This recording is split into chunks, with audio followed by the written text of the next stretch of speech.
Hello guys, it's Spurs 21 here, back with another edition of Transfer Roundup for you. It's again looking at all of the potential deals that could be happening for Premier League clubs throughout the summer window, and we've got quite a lot to get through here, so let's get on with it. So we're kicking off with Spurs, who have been linked with two particular players over the last week or so. The first one being the young Fulham wonder kid Ryan Sessegnon, the 17-year-old who's very much impressed at Craven Cottage throughout last season, and his Maurizio Pochettino is thought to be quite a huge admirer of him, and obviously we know Pochettino's track record of being able to work with young players, and it is reported that apparently a fee of £12 million is apparently sitting on the table and pretty much waiting to be finalised at the moment from Fulham, so I think Spurs could get themselves a really good player here. So again, it's very similar to, Dele Alli, signing a young English talent from a lower league. It could, and obviously with Pochettino's guidance under him, it could potentially be another brilliant signing, and so he's definitely one to watch. The other one, now this is an interesting one. It's been one that sort of started off quiet, but it's slowly building up. It's the rumour around Bayern Munich winning Douglas Costa. It is reported that apparently Spurs want him, and that Douglas Costa is apparently willing to come over. Apparently, Spurs representatives met up with Bayern Munich at in Cardiff, actually, on the Champions League final weekend to discuss a possible move. Apparently, the fee they're both willing to agree on, it's rumoured to be about £25 million.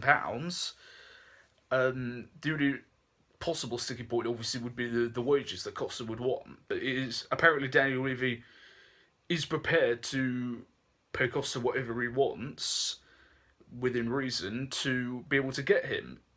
If this signing does come through, it's quite a statement, I think. It's a player I think we've actually needed for quite some time. A pacey winger who can play on either side. He's proven he can play on the left, or on the right, or through the middle, so he's very versatile. He's very good with either foot. He's very diverse. He's very good, I think. I think he often gets underused at Bayern, and I think overall it will be an excellent signing, so fingers crossed from my point of view that it comes through. The next bit of transfer news comes courtesy of Man United, who apparently rejected a £60 million offer from Real Madrid for their star goalkeeper David De Gea. This is no surprise really that this still has been rumoured about. Obviously, consider what happened 2 summers ago when the deal was supposedly agreed, but the paperwork wasn't finished in time, so obviously De Gea ended up staying at United. Fortunately, from their point of view, because he is almost invaluable to Man United at the moment. He's one of the very, very best keepers in the world, and I think United need to keep him no matter what Madrid offer him. But being Spanish, Madrid born and bred, is the lure of that too tempting for him?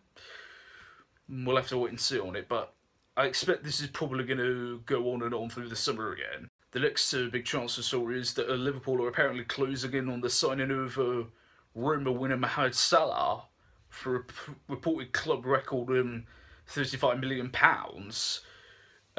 Obviously Salah made his name at Basel for several years, where he very much impressed throughout European competitions, scored against multiple English sides, including Spurs, Chelsea and Man United throughout the Europa League many times. Had a brief period at Chelsea for about 18 months, but never really got into a first team position when he was there, so he ended up on loan at Fiorentina for a while, and then ended up at Roma on a permanent transfer, and he's very much impressed over there in Italy throughout the season, and apparently Liverpool or Jurgen Klopp views him as the type of player that he needs in his side to bolster his squad. I do think it would be a good move on all counts. I think Liverpool, there definitely is a need to improve their squad, obviously with the added games for the Champions League coming up next season, and also it might ease some of the burden of Liverpool on Mane, who when he wasn't in the team last season, you saw how much Liverpool's performances tended to drop off and continue as well. So bringing in another attacking option is all around a good business. So if this comes through, it's a very good deal for Liverpool. And we're going to wrap it up with one story that seems to be going backwards and forwards seemingly every day at this point. It's the story of Virgil van Dijk, the Southampton centre-half, who seems to be in the middle of a bidding war between Liverpool and Manchester City. It was reported that apparently Van Dijk had apparently agreed to go to Manchester City for what was believed to be a fee of about £50 million.